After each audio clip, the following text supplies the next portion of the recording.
todos, eu sou Juvencio Furtado, eu sou infectologista, professor da Faculdade de Medicina do ABC, coordeno o Comitê de Ética em Pesquisa da mesma faculdade, sou o chefe do Departamento de Infectologia do Hospital Heliópolis. Bom, hoje, pessoal, nós vamos comentar sobre um assunto que é muito corriqueiro, né, que são as hepatites virais. Como vocês sabem, existem vários tipos de hepatites, né? Hepatites que podem ser causadas por vírus, por estes que eu vou falar, por outros vírus. Existem hepatites medicamentosas, né? Hepatites tóxicas causadas por alguns tipos de medicamentos, por exemplo, o paracetamol. Mas hoje nós vamos focar nas hepatites ditas virais, causadas pelos vírus A, B, C, D e E. E vamos enfocar alguns aspectos gerais delas e alguns aspectos específicos, principalmente falando da importância de cada uma delas no contexto da nossa vida social. A primeira delas, a primeira das hepatites que nós vamos comentar é sobre a hepatite A, pela ordem alfabética. Hepatite A é uma hepatite causada por um vírus que tem como principal forma de transmissão a chamada doença fecal-oral. E doença fecal-oral significa, a transmissão fecal-oral significa através de águas, através de alimentos contaminados, né, através de uma má higiene. Por que essa má higiene? Porque esse vírus é excretado, ele é eliminado através das fezes. Mais recentemente, dos últimos 15, 20 anos, se descreveu em alguns grupos de pessoas a transmissão sexual, principalmente em homens que fazem sexo com homens. Então isso mudou um pouco a epidemiologia dessa doença. É uma doença extremamente frequente, é uma doença benigna, porque raramente ela é fatal. Isso ocorre em menos de 1%, a chamada hepatite fulminante. Na maioria das vezes, as pessoas que foram acometidas por essa hepatite A, curam espontaneamente e permanecem com uma imunidade por toda a vida.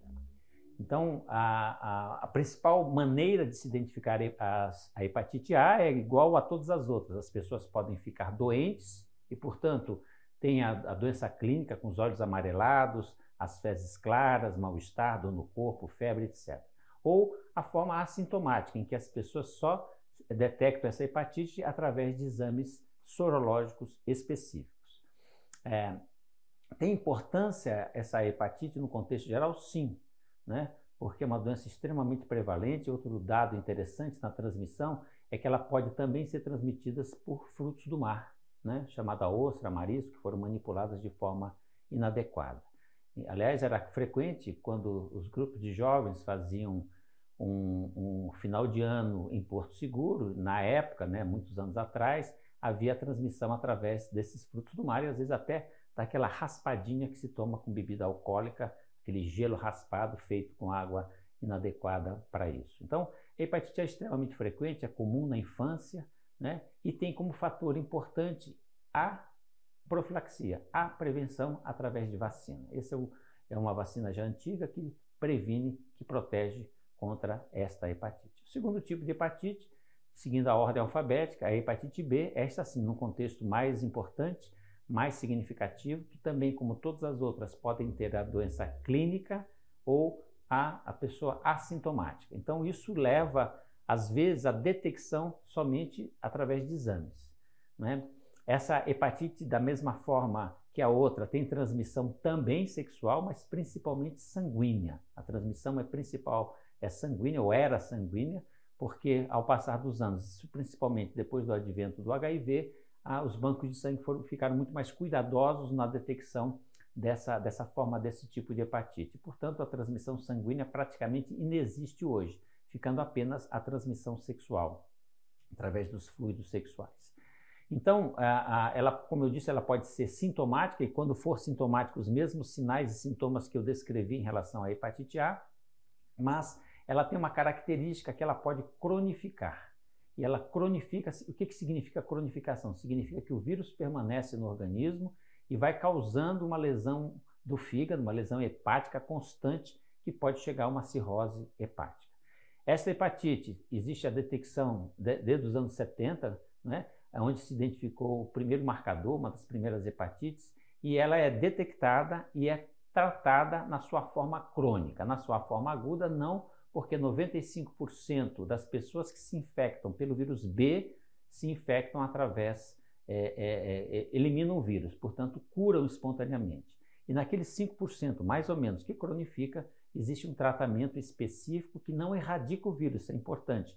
Portanto, as pessoas têm que tomar remédio para o resto da vida hoje, né? Outra coisa importante de se lembrar é que a hepatite B, durante um período, foi considerada e é considerada ainda como uma doença profissional, porque profissionais de saúde que se acidentam com o sangue de uma pessoa qualquer que ele está cuidando, ao puncionar, por exemplo, uma veia, esse sangue pode causar a transmissão da doença e aí sim a saúde ocupacional foi detectada. Eu lembro que quando eu fazia um curso de saúde ocupacional, à época, logo após a minha residência de infectologia, né, eu lancei o primeiro episódio da hepatite B como uma doença profissional. Isso causou uma certa inquietação à época, né, mas hoje é considerada também uma doença profissional, obviamente, dos profissionais ligados à saúde. Como existe também na hepatite A hepatite B é prevenível através de vacina. E essas vacinas são extremamente eficazes, com mais de 90% de eficácia. Isso leva, se a gente somar a A e a B, e existe vacina combinada A e B, se deve utilizar nas pessoas para protegê-las, né? A hepatite B, a vacina de hepatite B, é dada ao nascimento. Nas maternidades, a primeira dose é dada naquele momento porque a resposta imune no recém-nato é muito grande, a resposta imune é muito boa nessa criança até 9 meses. Então, de uma certa forma, nós temos a prevenção tanto da A quanto da B, que podem impedir essas formas crônicas. E com isso, a gente deve estimular a vacinação tanto da hepatite A quanto da hepatite B, porque isso nós estamos prevenindo doenças futuras, prevenindo inclusive transplante de fígado, que é uma das medidas para tratar a cirrose hepática decorrente da hepatite B. Lembrando que a hepatite A não se rotiza, ou ela é fatal, em menos de 1%, ou ela é eliminada naturalmente. Reforçando, a hepatite B, sim, ela pode se rotizar, pode cronificar e precisa, né, de um cuidado e eventualmente um transplante hepático. Por isso, a importância de se mostrar essa hepatite. Outra hepatite, seguindo a ordem, é a hepatite C. Esta, sim, merece uma consideração especial. A hepatite C, diferente da hepatite B, ela cronifica na maioria das vezes, 90% cronifica, ou seja, a pessoa evolui para um grau de cirrose em 10, 20 ou 30 anos. Isso fazia aquelas afirmações de pessoas que descobriam a cirrose em um momento avançado da vida, né? E dizia, puxa, mas eu nunca bebi, como é que eu fiquei com cirrose? E a cirrose foi decorrente de um processo da hepatite C. E isso, durante muito tempo, a hepatite C foi uma das principais causas de transplante hepático, uma das principais causas de morte por cirrose hepática decorrente, obviamente, da presença do vírus C.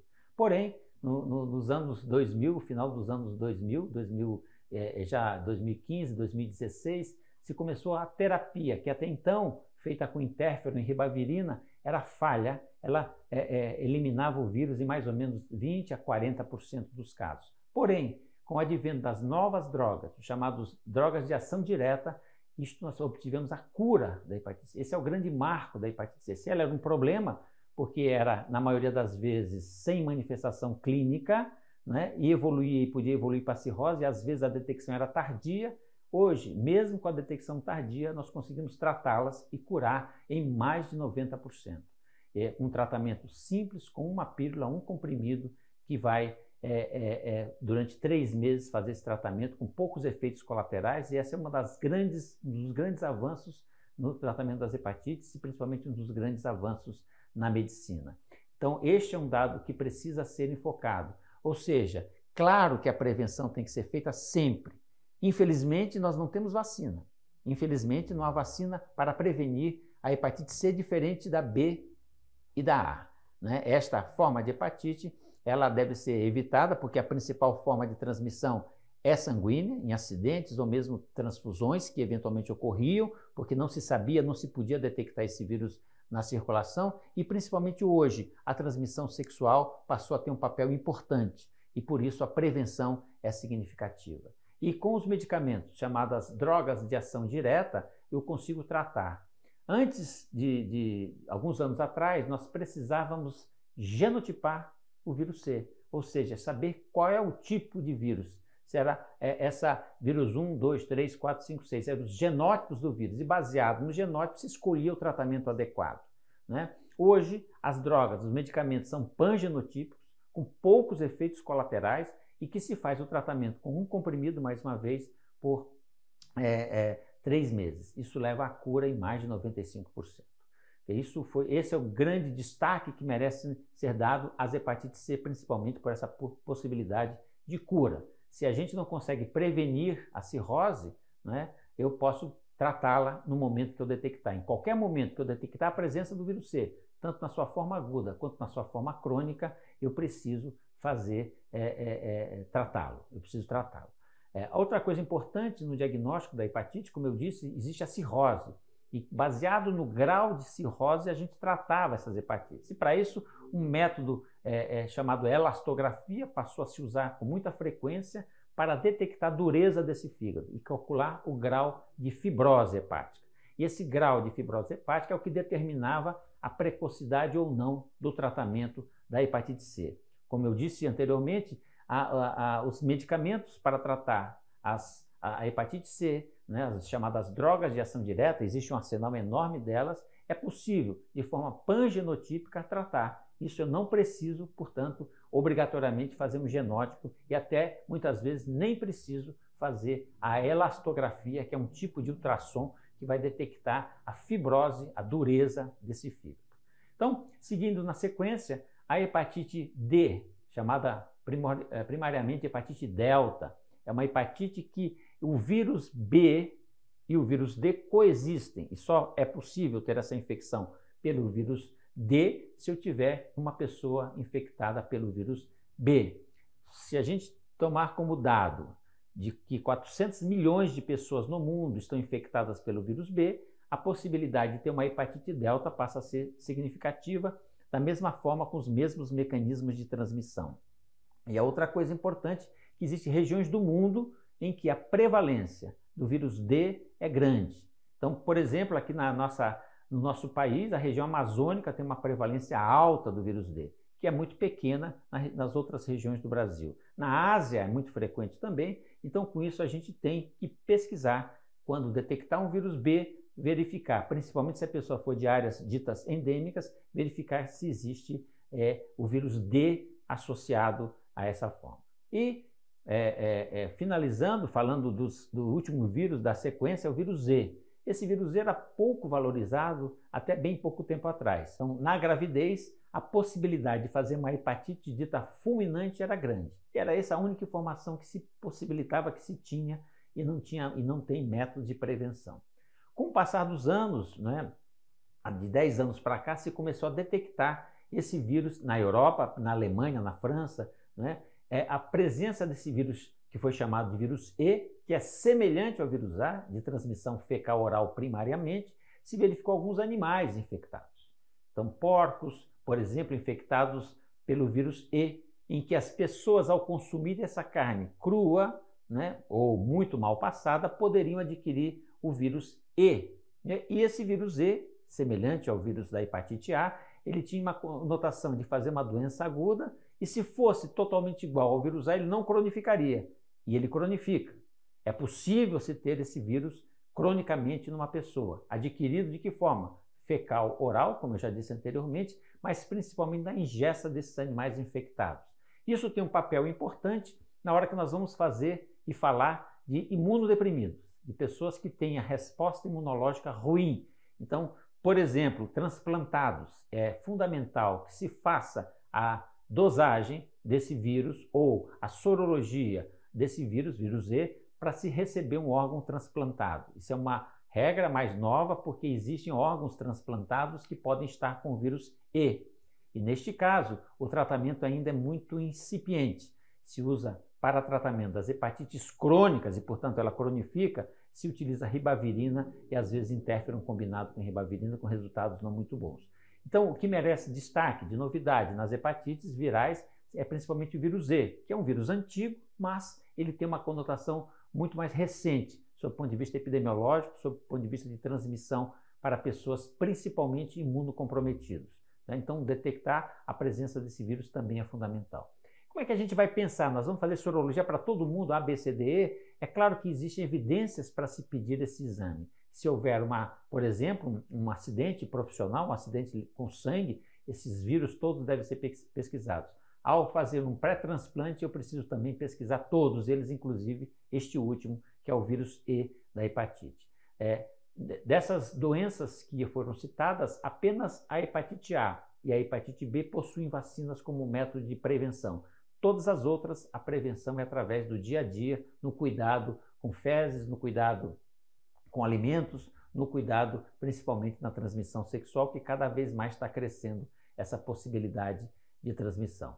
Lembrar que o vírus B, uma vez que se inicia, então voltando ao vírus B, aquele que cronifica em 5 a 10%, o tratamento, quando precisa ser feito para evitar que a cirrose ocorra, ele é feito com remédios, como por exemplo tenofovir, entecavir, que devem ser utilizados por muito tempo, talvez por toda a vida. E não pode ser suspenso de maneira abrupta, porque pode dar um rebote viral e levar a uma lesão hepática muito grande. No caso do vírus C, nós tratamos e curamos, com os remédios, as drogas de ação direta. Em relação ao vírus D, tratando o vírus B junto com o vírus D, isso se tem uma resposta. E no caso do vírus C, cura em 95%. Na hepatite E, a última que eu falei, esta hepatite sim merece uma análise especial e não existe remédio para tratá-la em suas formas crônicas ou mesmo nas suas formas intermediárias. Então, o cuidado que nós devemos ter com as hepatites, principalmente, é a prevenção. Aquelas que são preveníveis por vacina, tomar as vacinas todas, independente da faixa etária. A vacina previne, sim, a todas essas situações. No caso da hepatite C, não tem a maneira melhor de evitar, é simplesmente os cuidados na transmissão sexual, principalmente. Em casos da doença aguda ou crônica, existem medicamentos eficazes, específicos e disponíveis no Sistema Único de Saúde. Então, são medicamentos que podem ser dados de forma gratuita, desde que detectada. E a hepatite D, lembrar das áreas endêmicas da hepatite D, principalmente a região amazônica aqui no Brasil, e a hepatite E, muito mais comum em outros países, mas já detectamos o vírus E no nosso país, principalmente através do transplante de órgãos. Então, esse é o alerta. Lembrando, todos, testar para hepatite sempre vale a pena, principalmente a hepatite C, a hepatite B. Eu falo a hepatite C porque ela é muito silenciosa, as pessoas às vezes não sabem, não percebem que tiveram a infecção pelo vírus C e, quando detectada, tem tratamento e cura. Lembrar, mais uma vez, então, das vacinas e dos diagnósticos da doença. Todas essas doenças têm diagnóstico feito através do Sistema Único de Saúde, ou dos laboratórios privados, através de testes sorológicos e, às vezes, através de testes de DNA ou RNA específicos.